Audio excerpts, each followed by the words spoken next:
Hello everyone, स्वागत है आप सभी का आपके अपने यूट्यूब चैनल में जिसका नाम है बायोलॉजी कॉन्सेप्ट और मैं हूं सुरभि माथुर। और बच्चों, आज फिर एक पिटारा लेकर आई हूं आपके लिए क्वेश्चंस का। और इसमें सारे क्वेश्चंस रिलेटेड है एल्गी, लाइकेन्स और ब्रायोफाइट से रिलेटेड। तो आइए शुरू करते हैं आज का अपना ये मजेदार वीडियो। ये क्वेश्चन जरूर से करके जाइएगा, इनकी एग्जाम में आने की काफी संभावना है। और हाँ, अगर आपको वीडियो पसंद आता है तो प्लीज इसको लाइक करिएगा, शेयर करिएगा और चैनल को सब्सक्राइब करिएगा। तो चलो, सबसे पहले हम शुरू करते हैं आज के क्वेश्चन का सिलसिला। सबसे पहला क्वेश्चन है बच्चों, the reserve food material is found in forms of dash in xanthophyceae and dash in rhodophyceae. यानी यहाँ पर हमसे पूछा जा रहा है कि ज़ैंथोफाइसी और रोडोफाइसी दोनों में रिजर्व फूड मटेरियल क्या होता है। तो यहाँ पर हमारा आंसर होगा ज़ैंथोफाइसी में बच्चों ऑयल, और ऑयल के साथ साथ आपको लिखना होगा स्टार्च। और रोडोफाइसी की जब हम बात करेंगे तो रोडोफाइसी में जो रिजर्व फूड मटेरियल होता है वो होता है फ्लोरिडियन स्टार्च। बहुत ज़्यादा इंपॉर्टेंट है, इसको एग्जाम्स में पूछा जाता है अक्सर। नेक्स्ट क्वेश्चन आता है, the oospore of Volvox is red coloured due to the presence of. यानी वॉलवॉक्स में जो ऊ स्पोर होता है रेड कलर का होता है, तो एक पिगमेंट रेस्पॉन्सिबल होता है और उस पिगमेंट का नाम होता है हेमेटोक्रोम। हेमेटोक्रोम, ठीक। क्वेश्चन नंबर 3 आता है, द सेल वॉल ऑफ कारा इज इम्प्रेग्नेटेड विद। यानी कारा की जो सेल वॉल है उसमें क्या चीज प्रेजेंट होती है, इसको मैंने पहले भी कई बार बताया है। इसमें प्रेजेंट होता है CaCO3 यानी कि कैल्शियम कार्बोनेट। मैं यहाँ पे ब्रैकेट में भी लिख देती हूँ, कैल्शियम कार्बोनेट। क्वेश्चन नंबर 4 आता है, dash is found as reserve food material in Vaucheria. Vaucheria में बच्चों रिजर्व फूड मटेरियल होता है ऑयल। नेक्स्ट क्वेश्चन पर मूव करते हैं, question number 5, which type of growth is exhibited in Ectocarpus. बच्चों, एक्टोकार्पस में जो ग्रोथ होती है वो होती है ट्राइकोथैलिक टाइप की। हमारा जवाब होगा ट्राइकोथैलिक। फिर आ जाता है, Fritsch proposed his classification of algae in a book and title. यानी फ्रिस्ट ने जो अपना क्लासिफिकेशन दिया था एल्गी के रिगार्डिंग, वो किस बुक में लिखा गया था। तो उस बुक का नाम आपको लिखना है structure structure and reproduction of algae. इस नाम से बुक थी बच्चों, structure and reproduction of algae. Next question आता है, dash paper is prepared with the dye obtain from Roccella tinctoria. Roccella tinctoria क्या है बच्चों, लाइकेन का नाम है। इससे एक डाई ऑप्टेन होती है जिसका यूज किया जाता है क्या चीज बनाने में, लिटमस पेपर बनाने में। तो डैश की जगह क्या लिख देंगे, litmus paper is prepared with the dye obtain from Roccella tinctoria. Next question आता है, question number 8, the phycobiont in lichens generally belong to class. हमें पता है बच्चों लाइकेन्स होते क्या है। लाइकेन्स हम बोलते हैं बच्चों एल्गी और फंजाई के सिम्बायोटिक एसोसिएशन से बनने वाले प्लांट्स को।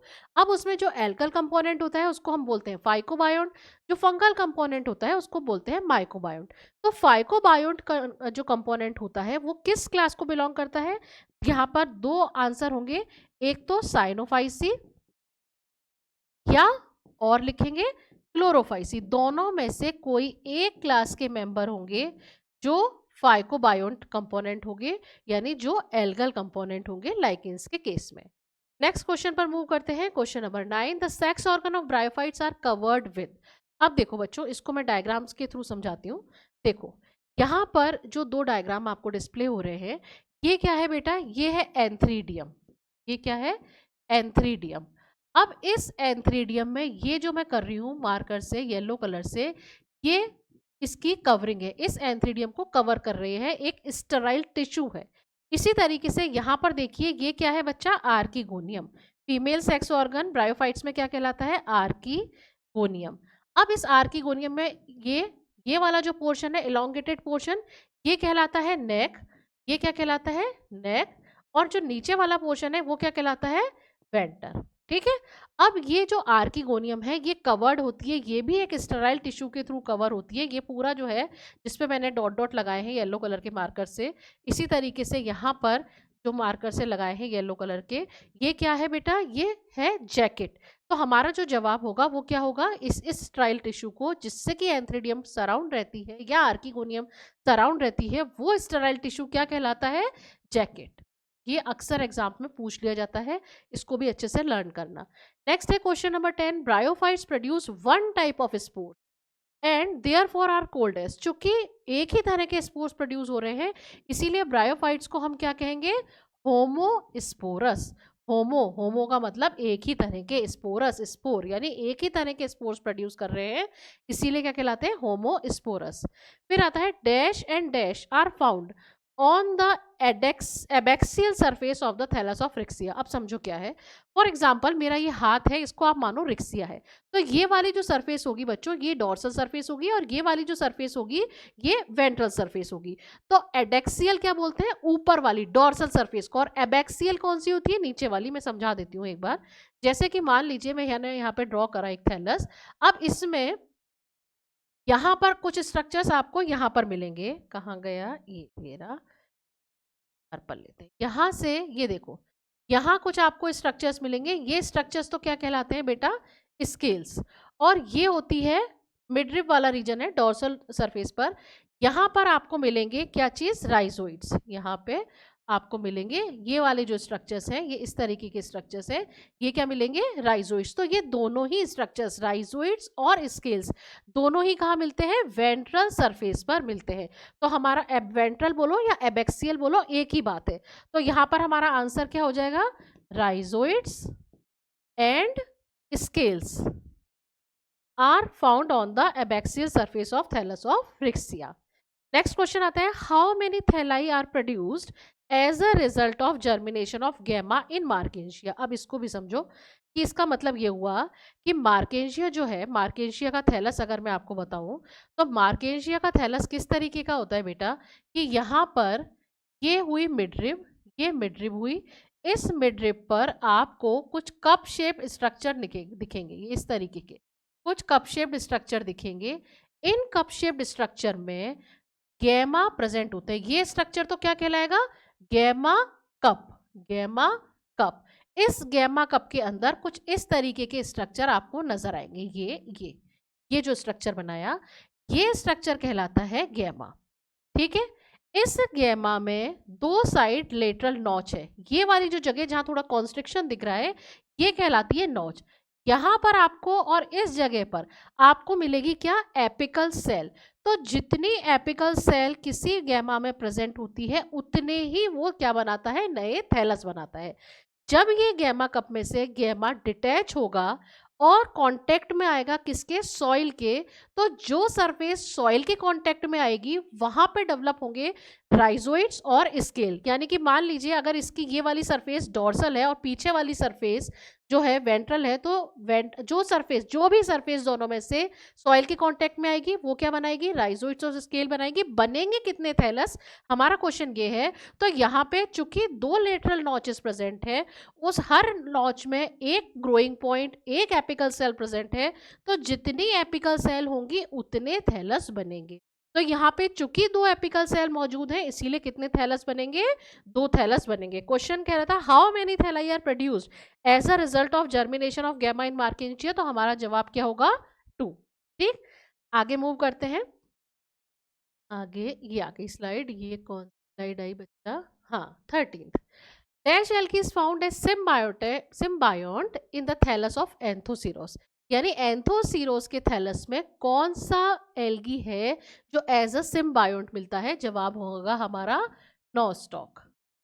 ठीक, फिर आती है in which bryophyte the sporophyte consist of capsule only. कौन सा ब्रायोफाइट है जिसमें कि स्पोरोफाइट केवल कैप्सूल से कंसिस्ट होता है, यानी कि उसमें क्या एब्सेंट होता है, फुट और सीटा एब्सेंट होता है। हमारा जवाब होगा रिक्सिया। फिर name the main photosynthetic pigments found in Cyanophyceae. बच्चों बहुत ज्यादा इंपॉर्टेंट क्वेश्चन है, इस पर स्टार लगा लेना। साइनोफाइसी में जो पिगमेंट मिलते हैं उनको हम बोलते हैं सी फाइकोसाइनिन, सी फाइकोसाइनिन और सी फाइकोइरिथ्रिन, सी फाइकोइरिथ्रिन। ये दो पिगमेंट डोमिनेंटली पाए जाते हैं किसमें, साइनोफाइसी के मेंबर, जिसको हम बीजीए या ब्लू ग्रीन एल्गी कहते हैं, जिसकी वजह से साइनोफाइसी के मेंबर किस कलर के होते हैं, ब्लू ग्रीन कलर के होते हैं। फिर मूव करते हैं क्वेश्चन नंबर 16 पर। Name the type of thallus found in Ectocarpus. Ectocarpus में थैलस का टाइप बताना है आपको, किस तरह का मिलता है, बहुत ज्यादा इंपॉर्टेंट है, इसको बिल्कुल आप नहीं भूलेंगे। हेटेरोट्राइकस, क्या मतलब होता है हेटेरोट्राइकस का, हेटेरोट्राइकस का मतलब होता है हेटेरो, हेटेरो का मतलब होता है डिफरेंट, ट्राइकस, ट्राइकस का मतलब होता है कि ट्यूब लाइक स्ट्रक्चर, एक कोई फिलामेंट लाइक स्ट्रक्चर। चूंकि इसमें दो तरह के फिलामेंट लाइक स्ट्रक्चर मिलते हैं, दो तरह के, इसीलिए इसको बोलते हैं हेटेरोट्राइकस। अब दो तरह का मतलब क्या हुआ, यानी एक तो वो ट्राइकोम होंगे जो हॉरिजॉन्टल ग्रो करेंगे, और एक वो होंगे जो वर्टिकल ग्रो करेंगे। यानी ये मानो तो ये प्रोस्ट्रेट या फिर हॉरिजॉन्टल, और ये वाला फिलामेंट मानो तो ये कैसा, वर्टिकल। तो चूंकि यहाँ पर दो तरह के फिलामेंट देखने को मिलेंगे, इसीलिए एक्टोकार्पस के थैलस को हम क्या कहते हैं, हेटेरोट्राइकस टाइप का थैलस कहते हैं। नेक्स्ट हम मूव करते हैं क्वेश्चन पर, when does meiosis occur in Polysiphonia. बच्चों पॉलीसाइफोनिया जो है वो रेड एल्गी होती है, तो at the time of tetraspore formation, at the time of formation of tetraspore, इसमें मियोसिस होता है। टेट्रा, नेक्स्ट क्वेश्चन आता है, pseudo elaters are found in the capsule of. बच्चों सूडो एलेटर्स मिलते हैं हमें एंथोसीरोस में। एंथोसीरोस वही एंथोसीरोस है जिसको हम हॉर्नवर्ट भी कह रहे थे, जिसमें स्पोरोफाइट कैसा होता है, सींग के जैसा होता है। फिर आता है the main plant body of bryophyte is always. बच्चों ब्रायोफाइट में मेन प्लांट बॉडी हमेशा कैसी होती है, गैमेटोफिटिक। गैमेटोफाइट लिखो या गैमेटोफिटिक लिखो, एक ही बात है, ठीक। नेक्स्ट आता है, name the type of scales found in मार्केशिया। बच्चों मार्केशिया में आपको दो तरह के स्केल्स देखने को मिलेंगे। एक होते हैं कैसे, एक स्केल्स को हम बोलते हैं लिग्यूलेट, और दूसरे स्केल्स जो होते हैं उनको हम कहते हैं एपेंडिक्यूलेट। एपेंडिक्यूलेट समझ लो एक बार कैसे, जैसे ये मार्केशिया का थैलस है, उसमें ये मिडरिबाई डॉर्सल वाला रीजन है, उसके बाद जो वेंट्रल वाला रीजन होगा उसमें मिड रिब के दोनों साइड, यानी यहाँ पे अगर मिड रिब दिख रही है तो यानी यहाँ पे इसके दोनों साइड मिड रिब, ये यहाँ पर है, सपोज मेरा हाथ है यहाँ पे मिड रिब है, तो आप इसका इंप्रेशन लगभग यहाँ पर जा रहा है, सेंटर में जा रहा है, इधर की तरफ जा रहा है। तो इस मिड रिब के दोनों साइड क्या मिलेंगे आपको, यहाँ पे मिलेंगे राइजोइड्स। मैं बताती हूँ आपको बना के, राइजोइड्स, जैसे यहाँ पे मैंने ये राइजोइड्स बना दिए, ठीक है, ये मैंने राइजोइड्स बना। अब क्या मिलेंगे हमें, दो तरह के स्केल्स मिलेंगे। कौन कौन से, एक तो होंगे कुछ इस शेप के, एक छोटा सा बनाया फिर एक और बना दिया ऐसा, इसी तरीके से ये बनाया और फिर एक इस तरीके से बना दिया। ये वाले जो स्केल्स है बच्चों, ये स्केल्स कहलाते हैं कौन से वाले, ये कहलाते हैं एपेंडिकुलेट स्केल, यानी इस तरह का शेप और फिर इसके ऊपर छोटू सा ऐसा बना दिया, फिर इस तरह का शेप और फिर इसके बाद छोटू सा ये बना दिया। तो ये वाला स्केल बच्चों क्या कहलाएगा, ये कहलाएगा एपेंडिक्यूलेट स्केल। एपेंडिक्यूलेट स्केल। और इस एपेंडिकुलेट स्केल के बीच बीच में आपको मिलेंगे कौन से, लिग्यूलेट स्केल। ये यहाँ पे लिग्यूलेट स्केल, फिर ये यहाँ पे लिग्यूलेट स्केल, यानी कि केवल एक छोटे से इस तरह से बिंदी के थ्रू जिसको बता रहे हैं, ये क्या कहलाएगा, लिग्यूलेट स्केल। ये मार्केशिया में देखने को मिलते हैं, लिग्यूलेट स्केल, ठीक है। हमसे क्या पूछा गया है, हमसे पूछा गया है कि name the type of scales found in मार्केशिया, तो हमारा जवाब होगा लिग्यूलेट स्केल और एपेंडिकुलेट स्केल। फिर आ जाता है, who is the father of Indian bryology. Indian bryology के फादर कौन है, तो इसमें नाम आपको याद रखना होगा, प्रोफेसर शिव राम कश्यप।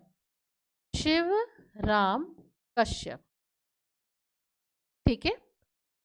फिर हम आगे मूव करते हैं, आगे क्वेश्चन आ गया हमारे पास, question number 22, each cell of Anthoceros thallus has dash chloroplast with dash. अब यहाँ पे बच्चों हमसे पूछा जा रहा है क्लोरोप्लास्ट की शेप क्या है। तो क्लोरोप्लास्ट की शेप यहाँ पर होती है, या तो आपको डिस्कॉइड मिलेगी या आपको ओवल मिलेगी, और उसमें क्या मिलेंगे, उसमें मिलेंगे बहुत सारे पायरेनोइड्स। पायरेनोइड्स मैंने पहले भी बताया है, पायरेनोइड्स क्या करते हैं, स्टार्च का स्टोरेज करने का काम करते हैं। फिर right the name of female sex organ of Polysiphonia. बच्चों पॉलीसाइफोनिया के फीमेल सेक्स ऑर्गन को हम बोलते हैं कार्पोगोनिया। कार्पोगोनिया।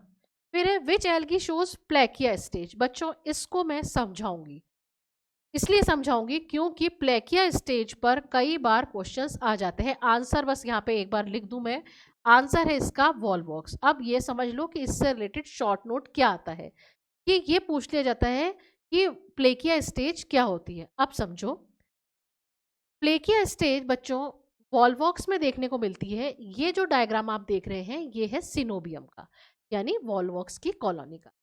ये वॉल्वॉक्स की कॉलोनी मैं यहाँ लिख देती हूँ, ये क्या है, सिनोबियम। अब ये इसका एंटीरियर पोर्शन है इस कॉलोनी का, ये इसका पोस्टीरियर पोर्शन। तो क्या होता है बच्चों कि जो पोस्टीरियर साइड पर कुछ सेल्स, जैसे कि यहाँ पे ये वाली सेल साइज में बड़ी होती है बाकी सारी सेल से। दूसरी बात, वो सेल जो साइज में बड़ी होगी उसमें फ्लैजिला एब्सेंट होगी। ऐसी सेल को हम एक नाम देते हैं, वो नाम है गोनिडियम या पार्थेनोगोनिडियम। पार्थेनोगोनिडियम। अब होता क्या है बेटा कि ये प्लेकिया स्टेज होती क्या है। तो जो सेल पोस्टीरियर साइड में प्रेजेंट है सिनोबियम के, जिसका साइज बाकी सारी सेल से बड़ा है, जिसमें फ्लैजिला एब्सेंट है, जिसको हम गोनिडियम या पार्थिनोगोनिडियम नाम दे रहे हैं, उसमें 3 लॉन्गिट्यूडनल डिवीजन होते हैं। कितने होते हैं? 3 लॉन्गिट्यूडनल डिवीजन। तो एक डिवीजन हुआ तो उससे कितनी सेल बनी? 2। दूसरा डिवीजन हुआ तो कितनी सेल बनी? 4। फिर तीसरा डिवीजन हुआ तो टोटल कितनी सेल्स बनी? 8 सेल स्टेज। इस 8 सेल्ड स्टेज को हम क्या कहते हैं? प्लेकिया स्टेज। क्यों कहते हैं? क्योंकि ये एक कर्व्ड प्लेट के फॉर्म में अरेंज होती है, इसीलिए इसको हम प्लेकिया स्टेज कहते हैं। ये बहुत ज्यादा इंपॉर्टेंट है क्वेश्चन, इस पर शॉर्ट नोट आता ही आता है। अगर आपके सिलेबस में वॉल्वॉक्स मेंशन है तो ये क्वेश्चन पूछा ही जाता है कि व्हाट इज प्लेकिया स्टेज। तो आपको लिखना क्या होगा कि plakea stage is found in Volvox. In this case a parthenogonadium or gonidium is there on the posterior side of the colony. Now the gonidium is that cell which is large in size, which have no flagella. In this gonidium 3 longitudinal divisions occur, so 8 cells are formed and these 8 cells are arranged in a form of curved plate. This stage is known as plakea stage. और ये कब होती है? ये होता कब है? Asexual reproduction के दौरान। तो ये मैंने जो बेटा इतनी बड़ी बात बताई, इस बात को बताने का मतलब था क्योंकि ये एग्जाम में पूछा जाता है। तो यहाँ पे तो आपको अगर 1 मार्क्स में पूछते हैं या हाफ मार्क्स में पूछते हैं तो केवल वॉल्वॉक्स लिखना है और अंडरलाइन कर देनी है। मूव करते हैं क्वेश्चन नंबर 25 पर। In which plant group does sporophyte remain permanently dependent on gametophyte. तो बच्चों किसमें स्पोरोफाइट परमानेंटली डिपेंडेंट रहता है गैमेटोफाइट पे? तो इसमें आपका आंसर हो जाएगा ब्रायोफाइट्स और एल्गी। Bryophytes and algae. फिर हम मूव करते हैं नेक्स्ट क्वेश्चन पर। नेक्स्ट क्वेश्चन है name algae in which heterocyst is present. बच्चों हेटेरोसिस्ट जो प्रेजेंट होती है वो प्रेजेंट होती है नोस्टॉक में। अब होती क्या है हेटेरोसिस्ट? आपने नोस्टॉक का डायग्राम देखा होगा। नोस्टॉक कैसा है? एक ब्लू ग्रीन एल्गी है। इस तरीके का आपने एक डायग्राम जरूर से अपनी बुक में देखा होगा। और इसमें क्या होता है, चारों तरफ एक शीट होती है जिसको हम कहते हैं म्यूसिलेजिनस शीट। ये इस तरीके की एक शीट होती है, तरह की। और इसमें आपको जगह जगह पे क्या मिलेंगी? कुछ इस तरीके के स्ट्रक्चर मिलेंगे। इस स्ट्रक्चर को हम क्या कहते हैं? हेटेरोसिस्ट। हेटेरोसिस्ट करती क्या है? हेटेरोसिस्ट हेटेरोसिस्ट करती है बच्चों नाइट्रोजन फिक्सेशन का काम करती है। यही कारण है कि जो पैडी के फील्ड्स होते हैं, जो राइस के फील्ड्स होते हैं, वहां पर जान करके ब्लू ग्रीन एल्गी को इंट्रोड्यूस करा जाता है ताकि उन चावल के खेतों में, उन पैडी के फील्ड्स में नाइट्रोजन की कमी को पूरा किया जा सके। तो नाइट्रोजन फिक्सेशन के लिए कौन रेस्पॉन्सिबल है? हेटेरोसिस्ट रेस्पॉन्सिबल है। फिर आ जाता है next question 27। Lichens are good indicator of. Answer होगा पॉल्यूशन। लाइकेंस किसके इंडिकेटर है? पॉल्यूशन के indicator. Question number 28। Write the botanical name of Iceland moss. इसका बेटा बोटानिकल नेम होता है सिट्रेरिया आइसलैंडिका। सिट्रेरिया आइसलैंडिका। एक मिनट यहाँ पर, सेकेंड। आइसलैंड, एक बार इरेज करके मैं वापस लिख।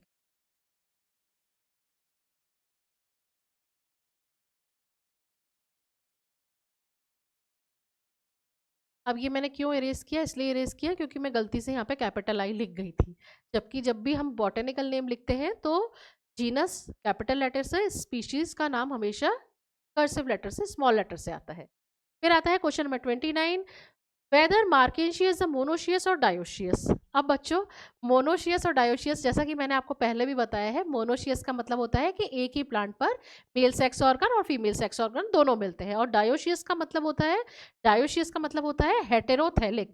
हेटेरोथैलिक का मतलब होता है, अब ये इससे हम फटाफट समझ जाते हैं, मैडम हेटेरोथैलिक वर्ड ज़्यादा अच्छा है, इसलिए अच्छा है क्योंकि इसमें हमें समझ में आ जाती है हेटेरो यानी कि डिफरेंट, अलग अलग थैलस में मिलेंगे क्या चीज़, मेल सेक्स ऑर्गन और फीमेल सेक्स ऑर्गन। तो मार्केशिया में हमें क्या कंडीशन देखने को मिलती है, मार्केशिया कैसा है, डायोशियस प्लांट है, यानी इसमें एंथ्रीडियम अलग थैलस में मिलेगी, आर्किगोनियम अलग थैलस में मिलेगी। फिर आ जाता है question number 30, which type of scales and rhizoids are present in Anthoceros. तो बच्चों, राइजोइड्स जो एंथोसिरोस में मिलते हैं वो होते हैं स्मूथ वॉल, अभी बताती हूँ क्या होता है स्मूथ वॉल राइजोइड्स, और स्केल्स जो होते हैं वो क्या होते हैं, एब्सेंट। कितनी बढ़िया बात है, स्केल्स एब्सेंट है, क्यों बढ़िया बात है, ना होते ना हमें टाइप इसका याद करना पड़ेगा कि किस किस तरह के होते हैं, जैसे मार्केशिया में हमने देखे थे। अब स्मूथ वॉल राइजोइड्स को समझो बच्चों। स्मूथ वॉल राइजोइड्स का मतलब होता है कि ये राइजोइड्स की आउटर वॉल है, जैसे एक्सटर्नल स्ट्रक्चर देखेंगे तो वो इस तरीके का होगा, ठीक है। जब आप इसका सेक्शन कट करेंगे तो अगर मान लीजिए आउटर वॉल, ये है आउटर वॉल राइजोइड्स की, ये है इनर वॉल, दोनों ही स्मूथ हो तो हम इसको क्या कह देते हैं, स्मूथ वॉल राइजोइड, जो हमें एंथोसिरोस में देखने को मिलते हैं। दूसरे तरह के राइजोइड्स जो हमें मार्केशिया में देखने को मिलते हैं वो कैसे होते हैं, अगर इस तरीके के स्ट्रक्चर, पैग लाइक स्ट्रक्चर्स निकलते हैं, ये इस तरीके के स्ट्रक्चर्स निकलते हैं खूंटे के जैसे इनर वॉल से, तो उसको हम क्या कहते हैं, ट्यूबरकुलेटेड राइजोइड, ट्यूबरक्यूलेटेड राइजोइड्स, राइजोइड्स, ठीक है। तो अब यहाँ पे हमें कैसे मिल रहे हैं बच्चों, यहाँ पे हमें केवल स्मूथ वॉल्ड राइजोइड्स मिल रहे हैं इन केस ऑफ एंथोसिस, क्लियर। अब हम आगे मूव करते हैं बच्चा, आगे आता है question number 31, which bryophytes are called liverwort. बच्चों, लिवरवर्ट हम ऐसे ब्रायोफाइट्स को बोलते हैं जिनका थैलस क्या होता है, जिनके थैलस में दो बातें होती हैं। एक तो वो थैलस होता है डॉर्सी वेंट्रल, पहला वर्ड आया डॉर्सी वेंट्रल। डॉर्सी वेंट्रल का मतलब होता है कि जब आप उस थैलस में डॉर्सल सरफेस और वेंट्रल सरफेस दोनों को डिफरेंशिएट कर सको, तो इस तरह के थैलस को हम बोलते हैं डॉर्सी वेंट्रल। और दूसरा वर्ड आता है प्रोस्ट्रेट। प्रोस्ट्रेट का मतलब होता है कि वो कैसे parallel to the substratum, substratum के पैरेलल ग्रो करता है, तो वो कहलाता है कैसा थैलस है, कि वो लिवरवर्ट है। और अगर इसकी जगह मॉस पूछते तो मॉस जो सबस्ट्रेटम है उसके परपेंडिकुलर ग्रो करता है, यानी वर्टिकल ग्रो करता है। लिवरवर्ट कैसे ग्रो करते हैं, पैरेलल टू द सबस्ट्रेटम। तो लिवरवर्ट होते क्या है, वो थैलस, वो ब्रायोफाइट्स जो कैसे होते हैं, जिनके थैलस में दो बातें हो, एक तो वो कि वो डॉर्सी वेंट्रल हो, दूसरा वो प्रोस्ट्रेट हो। तीसरा आता है moss rhizoids are characterized by having dash septa. बच्चों, मॉस के राइजोइड्स में खास बात होती है कि इसमें सेप्टा कैसा होता है, ऑब्लिक, तिरछा, ठीक। Kelps are rich source of, kelp हम ब्राउन एल्गी को बोलते हैं, इसमें ये किस में रिच होते हैं, आयोडीन में रिच होते हैं। नेक्स्ट है name an algae which is use to synthesize antibiotic. सबसे सिंपल है कि इसमें आप क्लोरेला का नाम लिखिए। क्लोरेला वो एल्गी है जिससे एक एंटीबायोटिक मिलती है जिसको हम क्लोरेलिन कहते हैं, क्लोरेलिन, क्लोरेलिन, ठीक है। फिर आ जाता है question number 35, thallus of dash has mucilaginous cavity. बच्चों, किसके थैलस में म्यूसिलेजिनस कैविटी मिलती है, आंसर होगा एंथोसीरोस, ठीक है, एंथोसीरोस। फिर हम मूव करते हैं नेक्स्ट क्वेश्चन पर, the sporophyte of Anthoceros is differentiated into. बच्चों, एंथोसिरोस का जो स्पोरोफाइट है उसमें आपको केवल दो पार्ट मिलेंगे, कौन कौन सा, एक तो फुट और एक कैप्सूल। तो क्या नहीं होता, सीटा नहीं होता, याद रखना ये बात। व्हाट इज अकाइनेट्स, अब समझो। अकाइनेट्स एल्गी के केस में बच्चों हम उन स्पोर्स को बोलते हैं जिसमें कोई भी वेजिटेटिव सेल है, उस वेजिटेटिव सेल के, सपोज ये एक मैंने वेजिटेटिव सेल बनाई, अब इस वेजिटेटिव सेल के चारों तरफ अगर कुछ ट्राई लेयर स्ट्रक्चर डेवलप हो गया, इस तरह का मोटा सा एक स्पोर डेवलप हो गया, तो अब मैं इसको क्या कह दूंगी, अब मैं इसको अकाइनेट कह दूंगी। अब लिखना क्या है, वो vegetative cell, vegetative cell, that vegetative cell which has three layered of wall, which have 3 layered wall.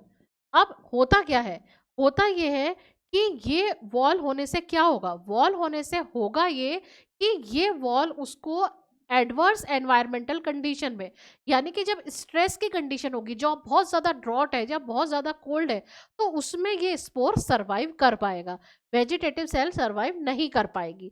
तो इसीलिए उसके सर्वाइवल के लिए, किसी भी ऑर्गेनिज्म के, किसी भी स्पोर के सर्वाइवल के लिए ये आवश्यक है कि उसके चारों तरफ क्या हो, कवरिंग हो। तो जब भी कोई वेजिटेटिव सेल जिसके चारों तरफ 3 लेयर की एक सेल वॉल डेवलप हो जाए, हार्ड वॉल डेवलप हो जाए, जो उसको प्रोटेक्ट करे एडवर्स एनवायरमेंटल कंडीशन को विदस्टैंड करने की, सहन करने की, वो कहलाता है अकाइनेट। ये क्या करता है, रिजर्व फूड मटेरियल को स्टोर करने का काम करता है, रिजर्व फूड मटेरियल को स्टोर करता है, storage of reserve food material. ठीक, आगे मूव करते हैं। What is gemma cup? Gemma cup मैंने अभी आपको बताया कि जो जितने भी लिवरवर्ट्स हैं, जैसे कि मार्केशिया, उसमें डॉर्सल सरफेस पर एक कप लाइक स्ट्रक्चर मिलता है। डॉर्सल सरफेस पर मैंने कई बार बनाया, डॉर्सल सरफेस पर एक कप लाइक स्ट्रक्चर मिलता है, जिसको हम क्या कहते हैं, गैमा कप कहते हैं, जो बेसिकली कुछ बुक्स में मेंशन है एसेक्सुअल रिप्रोडक्शन, कई बुक्स में वेजिटेटिव रिप्रोडक्शन है। तो आप कह सकते हैं कि ये एक रिप्रोडक्शन की यूनिट है जिससे कि नया थैलस बनता है। तो gemma cups are found in liverworts. क्या क्या वर्ड हम बातें लिखनी होंगी हमें, गैमा कप हमें किस किस में मिलेगा, गैमा कप हमें मिलेगा लिवरवर्ट्स में, लिवरवर्ट्स में, और लिवरवर्ट्स में भी आप एग्जाम्पल दे दीजिए, मार्केशिया, मार्केशिया, स्पीशीज भी दे दीजिए, पॉलीमॉर्फा, पॉलीमॉर्फा में, मॉर्फा में, एडेक्सियल सरफेस पर, कौन सी सरफेस पर, एडेक्सियल, एडेक्सियल मतलब कि डॉर्सल, डॉर्सल सरफेस पर आपको कप शेप्ड स्ट्रक्चर मिलेंगे, जो किस काम में आ जाएंगे, जो यूनिट ऑफ रिप्रोडक्शन है, यूनिट ऑफ रिप्रोडक्शन है, वो क्या कहलाएंगे, गैमा कप कहलाएंगे। ये मैं यहाँ से, ठीक। What is oogammy? oogammy बच्चों हम बोलते हैं सेक्सुअल रिप्रोडक्शन का एडवांस टाइप है oogammy, जिसमें एक मोटाइल मेल गैमेट होता है, मोटाइल मेल गैमेट होता है, और नॉन मोटाइल एग होता है, non motile, non motile egg होता है। ठीक है, तो यानी oogammy is the method of sexual reproduction in algae in which fusion is there between the non-motile egg and a motile anthrazoid या motile male gamete. Hormogonia is present in which algae? बच्चों hormogonia जो present होती है वो present होती है Oscillatoria, Oscillatoria, जो कि एक ब्लू ग्रीन एल्गी है। फिर हम मूव करते हैं नेक्स्ट क्वेश्चन पर। Who is known as father of Indian algal science? Indian algal science के फादर कौन थे बच्चों? याद रखेंगे, बिल्कुल नहीं भूलेंगे, MOP अयंगर। ये बच्चों जितने भी क्वेश्चंस मैं दे रही हूँ, ये सब क्वेश्चंस करके जाना, आपका एक बहुत अच्छा क्वेश्चन बैंक प्रिपेयर हो जाएगा, इसके बाहर कोई क्वेश्चन नहीं जाएगा। इससे पहले मैंने एक वीडियो अपलोड करा था फ्राइडे को, जिसमें 51 क्वेश्चंस थे, वो और ये 45 क्वेश्चंस आप ज़रूर से करके जाइएगा। अगर आप किसी कॉम्पिटिटिव एग्जाम्स की तैयारी कर रहे हैं और जहाँ पर ये एल्गी, लाइकेंस, ब्रायोफाइट्स मेंशन है सिलेबस में, तो भी ये वीडियो आपके लिए बहुत यूजफुल है। फिर है right the name of 2 unicellular algae. Unicellular algae में बच्चों हम लोग जिनको जानते हैं, बचपन से जानते हैं, हम उनका नाम लिखेंगे। किस किस को जानते हैं? क्लेमाइडोमोनास और क्लोरेला, क्लोरेला। फिर आ जाता है question number 43। What type of antherozoids are present in Riccia? Riccia में बच्चों मिलते हैं हमें स्पाइरली कॉइल्ड बाइफ्लैजिलेटेड। क्या लिखेंगे? 2 वर्ड लिखने बहुत जरूरी है, एक तो स्पाइरली कॉइल्ड बाइफ्लैजिलेटेड एंथ्रेजोइड, तो zoid. Name the central sterile tissue present in some capsule of Bryophyta. उस स्टेराइल टिश्यू को बच्चों हम कहते हैं कॉल्यूमेला, कॉल्यूमेला। लास्ट क्वेश्चन आ जाता है, name a liverwort in which all endothecial tissue is fertile and give rise to sporogenous cell. तो इसका है आंसर हमारा प्यारा प्यारा रिक्सिया। ठीक, ये हमने बच्चों टोटल 45 क्वेश्चंस करे। ये 45 क्वेश्चंस ज़रूर आपके काम आएंगे। आपको इसका मैं टेलीग्राम पर लिंक आपको डिस्क्रिप्शन बॉक्स में दे दूँगी और ये इसका पूरा पीडीएफ मैं पोस्ट कर दूँगी। अगर आज का वीडियो आपको पसंद आया हो तो प्लीज़ इसको लाइक करिएगा, शेयर करिएगा, चैनल को सब्सक्राइब करिएगा। आज के लिए इतना बहुत है। Thank you very much.